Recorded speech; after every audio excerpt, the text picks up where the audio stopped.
When I was cleaning out my husband's study with my daughter, she opened his desk drawer and said in a trembling voice, "Mom, why is my in here?" I saw IT too and immediately called the police. When the officer began to explain the truth, I gasped.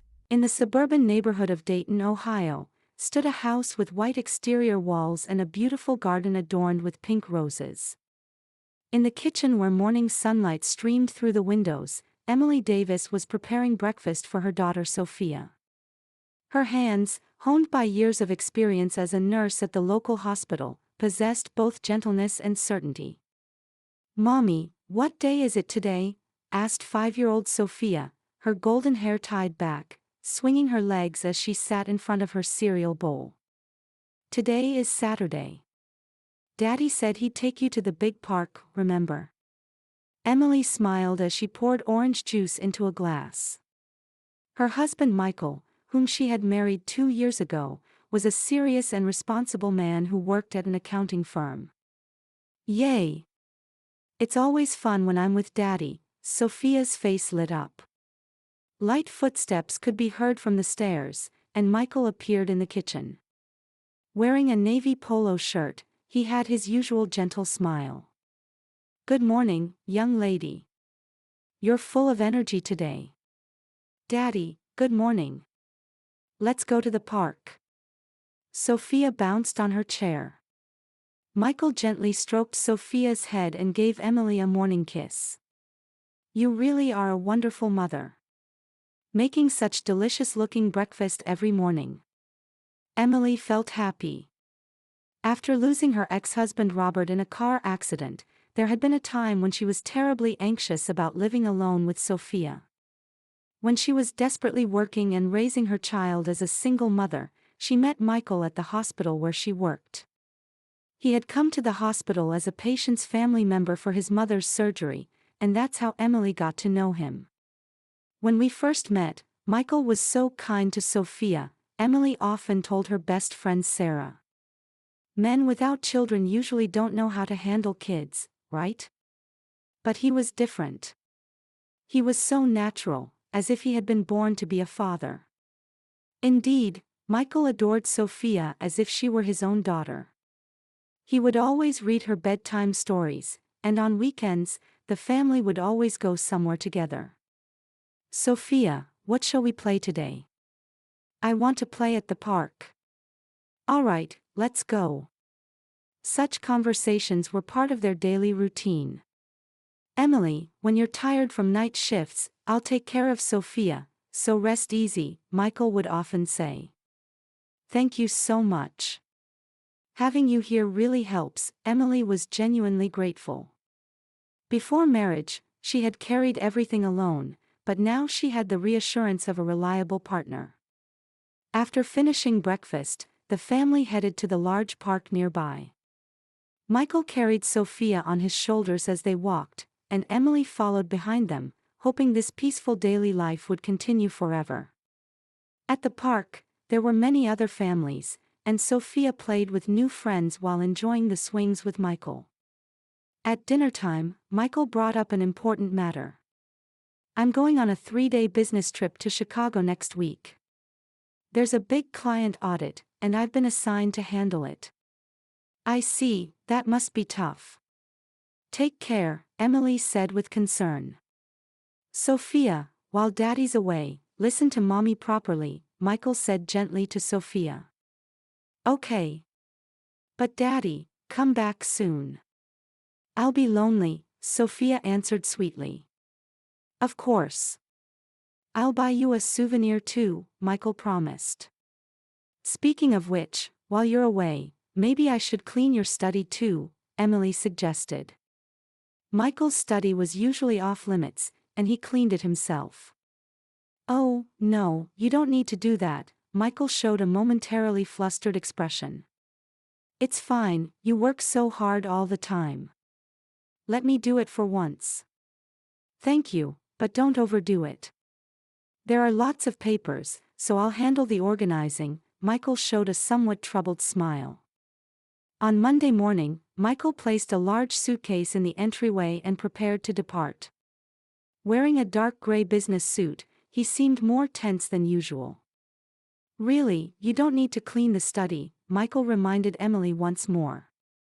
There are piles of papers, and they're in a specific order. It would be troublesome if they were touched. I understand. But it's okay if I just dust a little, right? Emily answered with a light laugh. You're always working for us, so let me take care of the house sometimes. Michael lifted Sophia and kissed her cheek. While Daddy's away, listen to Mommy properly. If you're a good girl, I'll buy you a special souvenir from Chicago. What are you going to buy? Sophia asked with sparkling eyes. That's a secret. Look forward to it, Michael smiled. However, to Emily, his smile seemed stiffer than usual. A taxi arrived, and Michael departed hurriedly. Emily and Sophia waved goodbye from the entrance. When the house became quiet, Sophia murmured, "Mommy, it's lonely without Daddy." "Yes, it is. But he'll be back soon. Until then, let's have fun together, just the two of us." Emily held Sophia's hand. The next day, Tuesday, Emily had taken time off. Nursing work was demanding both physically and mentally, and occasional breaks were precious. "Shall we clean the house together today, Sophia?" Emily suggested, and Sophia was delighted. "It's fun cleaning with Mommy. I'll help too." Sophia brought out her small cleaning tool set. It was a birthday present from Michael and Sophia's favorite. They started with the living room. Sophia swept the floor with a small broom while Emily arranged the sofa cushions and vacuumed. "Mommy, look. I got so much dirt." Sophia proudly showed her dustpan. "That's amazing. Sophia is a cleaning genius," Emily praised her daughter. Cleaning together as mother and daughter was enjoyable time for Emily too. During her single mother days, she was often too exhausted from work to manage household chores properly, but now she had peace of mind. In the kitchen, Sophia wiped the low shelves saying, "Daddy always drinks coffee here, doesn't he?" "That's right. Daddy loves coffee," Emily answered with a laugh. Michael always drank coffee from the same mug every morning. This too was a manifestation of his methodical personality. In the afternoon, they tackled the upstairs bedrooms. Sophia cleaned her own room first, then came to her parents' bedroom. "Mommy and Daddy's room always smells nice," Sophia said. It was the scent of the lavender air freshener Emily used.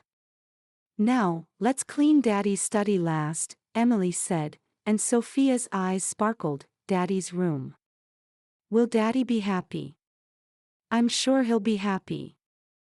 Daddy always works hard for us, so now let's do something for Daddy." Emily gently stroked her daughter's head. When they opened the study door, the perfectly organized room spread before them as usual. A large wooden desk, leather chair, and wall-to-wall bookshelves. Accounting textbooks and tax code books were neatly arranged. "Daddy is really neat and tidy," Emily admired. Sophia looked around the room and exclaimed, "Daddy's room is like a library." Indeed, Michael's study was like a small library. All books were arranged alphabetically, and nothing unnecessary was placed on the desk. "Let's start with the bookshelf." Emily brought in a stepladder and began taking out books from the upper shelves one by one. She carefully wiped each book before returning it to its original position. Sophia sat on the floor saying, "I'll help," as she took out books from lower positions. "This book looks really difficult," Sophia said while lifting a thick accounting textbook. "Daddy reads such difficult books." "That's amazing," Emily was also impressed. She once again realized her husband's intelligence and diligence. After finishing the bookshelf cleaning, they vacuumed the floor next. Sophia used a small vacuum cleaner to thoroughly clean under the desk and around the chair. "Mommy, I found Daddy's sock." Sophia pulled out a navy sock from under the desk. "Oh my, Daddy dropped a sock in such a place," Emily chuckled. The last thing remaining was the desk. Only a calculator, pen holder, and small calendar were placed on the desk. "Let's clean the desk top too," Emily said, and Sophia climbed onto the chair saying, "I'll help too." Emily moved the items on the desk one by one to another location and carefully wiped the surface.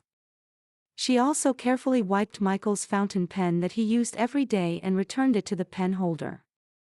"Daddy's desk is sparkling clean," Sophia said happily. "Let's clean inside the drawers too," Emily suggested. The desk had 3 drawers. The top one contained stationery, the middle one had documents, and the bottom one seemed to contain personal items. "Mommy, can I open this drawer?" Sophia put her hand on the bottom drawer handle. "Of course, let's clean it together," Emily answered without any suspicion. She believed Michael wasn't the type of person to hide things. He was always honest and transparent. Sophia put both hands on the drawer handle and pulled. The drawer was a bit heavy, but it slowly opened. The moment Sophia completely opened the drawer, a silence as if time had stopped dominated the room. Emily first doubted her own eyes. What was neatly arranged in the drawer was a bundle of Sophia's photographs. Dozens of photos were carefully stored like a precious collection. "Mommy, this is..." Sophia's voice was trembling. Emily hurried to the drawer. Feeling the blood drain from her face, she checked the photos one by one. Photos of Sophia playing in the park, photos of Sophia laughing in the living room at home, and most horrifyingly, photos of Sophia after her bath wearing only a towel. These photos were clearly taken without Sophia's knowledge. "Why are my pictures here?" Sophia asked with a tearful voice. "Mommy, why?" But that wasn't all. Under the photos were several small transparent bags containing Sophia's underwear. Pink little panties, white camisole, and what appeared to be a used toothbrush. Further back, bundles of hair were kept in small envelopes. It was clearly Sophia's golden hair. "These are my underwear," Sophia said with a trembling voice. "I thought they were lost. They disappeared from the laundry, so I thought I had dropped them somewhere." Emily's hands shook. Various memories began to resurface in her mind. Recently Sophia had said, "Daddy came to my room in the middle of the night." The story about, Daddy said he wanted to take a bath together. At the time, Emily thought Michael was doting on his daughter as a father. But now, everything looked different. "Sophia, go to your room right now," Emily tried desperately to remain calm. "But Mommy, why are my photos?" "Right now. Go to your room and lock the door, and absolutely don't come out." Emily's voice was sharp. Sophia was surprised by her mother's intensity and left the room crying. When Emily was alone, she examined the drawer contents more thoroughly. Among the photos were some that appeared to have been taken while Sophia was sleeping. Sophia's defenseless sleeping face, and some showing parts of her body. At the back of the drawer was a small notebook. Emily opened it with trembling hands. There, in Michael's handwriting, were daily records about Sophia. "Sophia was especially cute today, the smell of her hair after the bath was wonderful, I want to see her closer." Such content was meticulously recorded with dates. Emily felt nauseous. She couldn't accept the reality that the man she loved and trusted was actually viewing her daughter as a sexual object. But the evidence was right in front of her. She couldn't deny it. With trembling hands, she took out her cell phone and dialed 911. Emily gave her address and name and tried to explain the situation, but words wouldn't come out. "I found photos of my daughter hidden in my husband's drawer. And they're not normal photos. Photos after her bath and photos of her underwear too." I understand. We'll dispatch officers immediately. Is your child in a safe place? Yes, she's locked in her room. Where is your husband now? He's on a business trip. He went to Chicago. Understood. Please stay where you are and wait. We'll arrive within 15 minutes. After hanging up, Emily sat in front of the drawer. Memories from the past 2 years raced through her mind. The position of Michael's hands when he had Sophia sit on his lap. His gaze when he brought towels after her bath. How he would peek into Sophia's room to check on her in the middle of the night. Everything now began to take on a terrifying meaning. 20 minutes later, the doorbell rang. Emily hurried to the entrance and opened the door. A middle-aged female officer and a young male officer stood there.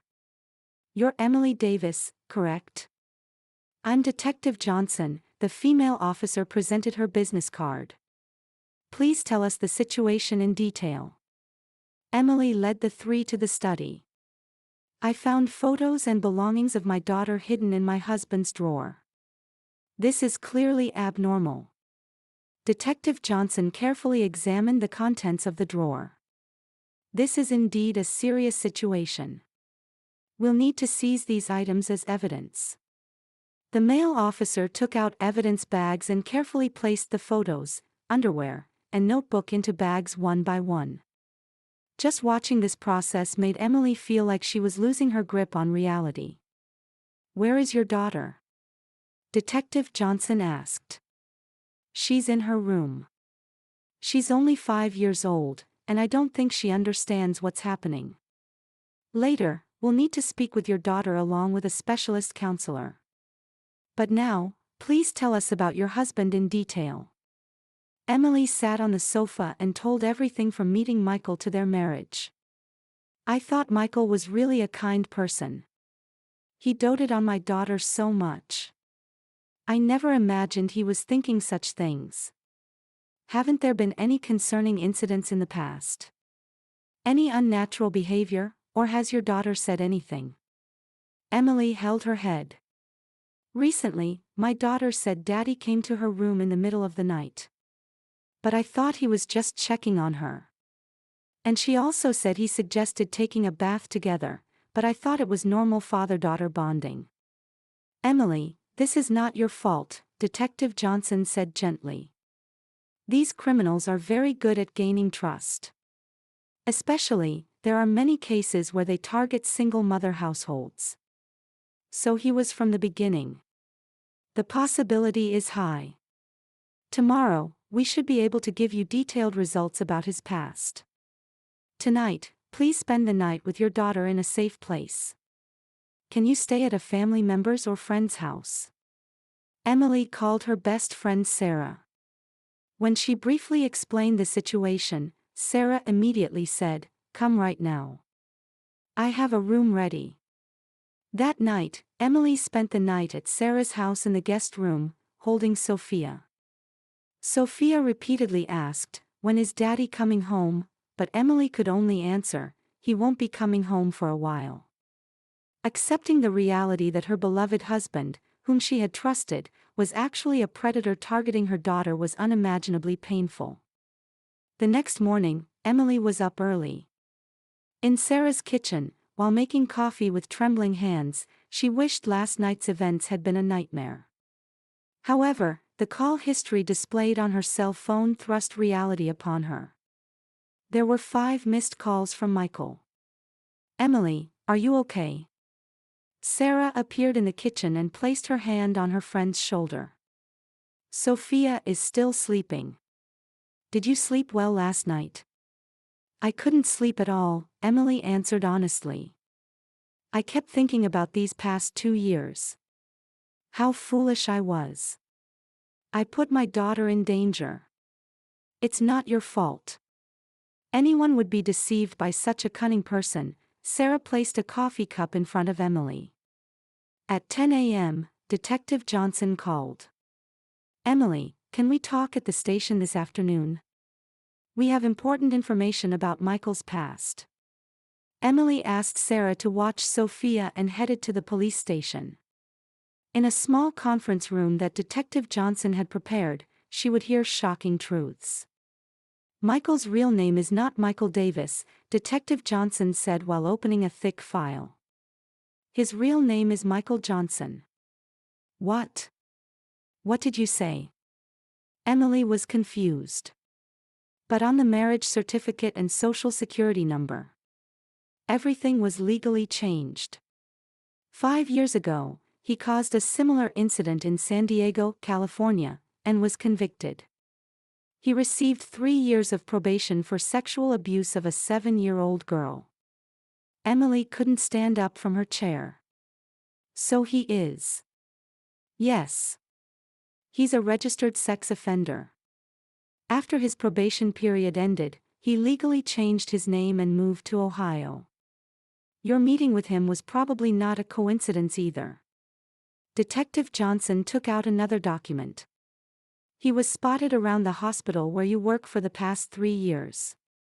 There's evidence that he was investigating you and Sophia's behavioral patterns for 6 months before he actually met you. So he was stalking us. The possibility is high. Pedophiles often target single mothers. It's the most effective way to get close to children. He used you to get close to Sophia. Emily held her head. Instead of protecting my daughter, I invited a predator into our home. Emily, you can't be blamed. They are experts at manipulation. Deceiving good people is their method. Was something done to Sophia? Emily asked fearfully. This afternoon, a specialist counselor will interview Sophia. We'll do it with utmost care so it won't be traumatic for the child. Emily decided to return home that evening. But before that, she needed to have a final confrontation with Michael. On police advice, they decided to record the conversation. At 6 p.m., Michael returned from Chicago. Emily was waiting at the entrance. Sophia had been evacuated to Sarah's house. Emily, I was worried because you didn't answer the phone. Michael showed his usual gentle smile. Where's Sophia? Welcome home, Michael. No, I should say Michael Johnson. Michael's face instantly turned pale. He dropped his suitcase and stepped back several steps. Emily, that's. The police already know everything. Your true identity, your criminal record in California, everything. Emily spoke clearly, conscious of the recording device. Emily, listen to me.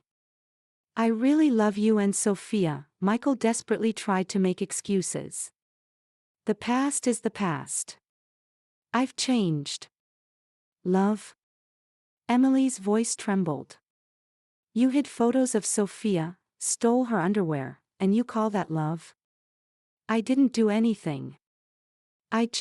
She was just so cute.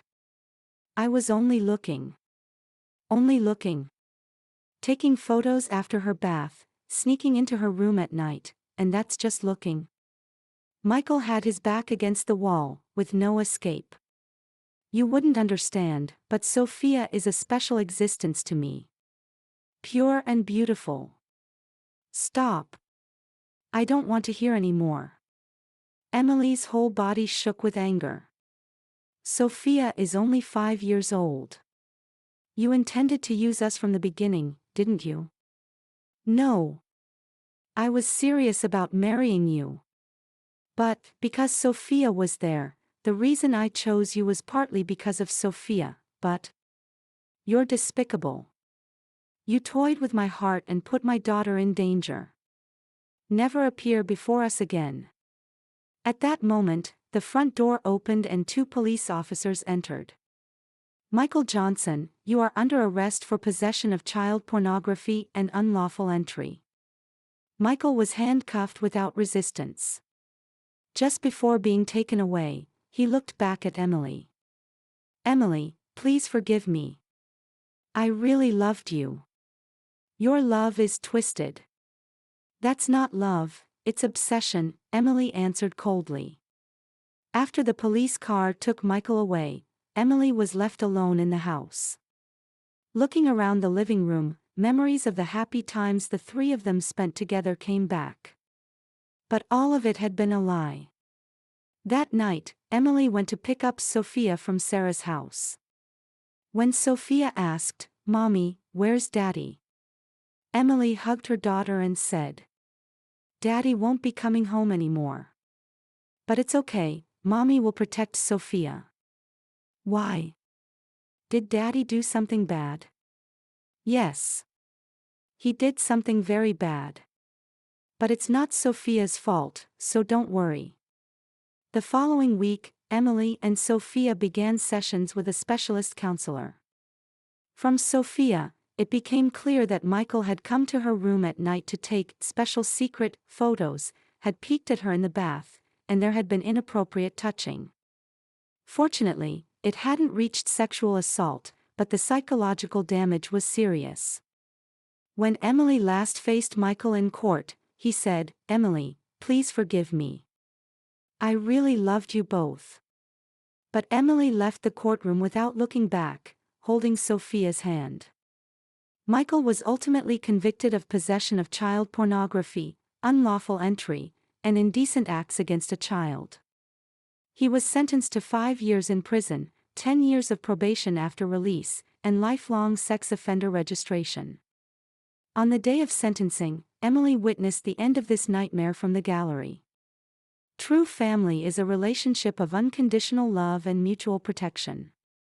Not through exploitation or control, but through genuine trust and affection, that is the essence of family, Emily learned through pain. 1 year later in autumn, Emily and Sophia had started a new life in a new apartment. They had sold their previous house and made a fresh start, cutting ties with those memories. The new home they chose was a bright apartment within a 10-minute walk from Sophia's new elementary school. "Mommy, I made a new friend at school today," Sophia reported excitedly when she came home from school. Thanks to twice-weekly counseling, Sophia was gradually regaining her brightness. The first few months, she sometimes woke up with nightmares in the middle of the night, but now she could sleep peacefully. "That's wonderful. What kind of friend?" Emily asked, delighted by her daughter's growth. "Her name is Emma." Emma's mom said, "Would you like to have tea sometime?" Emily smiled. The fact that Sophia could naturally make friends with other children was significant evidence of her recovery. Dr. Reynolds, the specialist counselor, had said, "Children's resilience is remarkable. With proper support, they can definitely overcome this." Those words had become reality. Emily herself continued individual counseling. Dealing with the self-loathing of, "How could I not see through his true nature?" was not easy. However, the counselor repeatedly explained, "You are a victim. Deceiving good people is their method." Her workplace colleagues were also very supportive. Patricia, the head nurse, said, "Whenever you need schedule adjustments, put Sophia first." The hospital staff warmly watched over Emily and Sophia. "Mommy, when is the next daddy coming?" Sophia asked innocently one day. "Next daddy?" Emily was surprised. "Well, my friend Samantha's mom married a new daddy. We'll get a new daddy too, right?" Emily sat next to Sophia and gently held her daughter's hands. "Sophia, let's stay just the two of us for a while longer. We're perfectly happy that way. Family means people who love and protect each other. The number doesn't matter. But wouldn't it be better to have a daddy? Someday, someone who truly loves us might appear. But right now, Mommy and Sophia are a perfect family, just the two of us. Having Sophia makes Mommy the happiest in the world." Sophia seemed to understand her mother's words and smiled, "I'm fine as long as I have Mommy." 6 months ago, a letter had arrived from Michael. Sent from prison, the letter said, "I really loved you both. I want to start over." Emily didn't hesitate for a moment and tore up the letter. She didn't show it to Sophia either. "Mommy, another letter from the old daddy." When Sophia brought the mail, Emily immediately put it through the shredder. "That person is no longer our family. Let's forget about him." On the last day in court, Michael had said, "Emily, please forgive me." However, regarding forgiveness, Emily thought about it for a long time. The counselor explained, "Forgiving is not for the other person, but for yourself." Emily eventually decided to forgive Michael. But that didn't mean accepting him, it was about freeing herself from anger. Through this experience, Emily learned what true love really is. It's not control or possession, but unconditionally wishing for the other person's happiness. Michael's twisted love was actually just a tool to satisfy his own desires. Currently, Emily wasn't considering dating. She might meet someone someday, but for now, she wanted to treasure her time with her daughter. The mother-daughter bond between her and Sophia had grown stronger through this trial. "Mommy, we're happy, aren't we?" Sophia murmured one night after bedtime stories. "Yes, we're very happy," Emily kissed her daughter. True family is a relationship of unconditional love and mutual protection.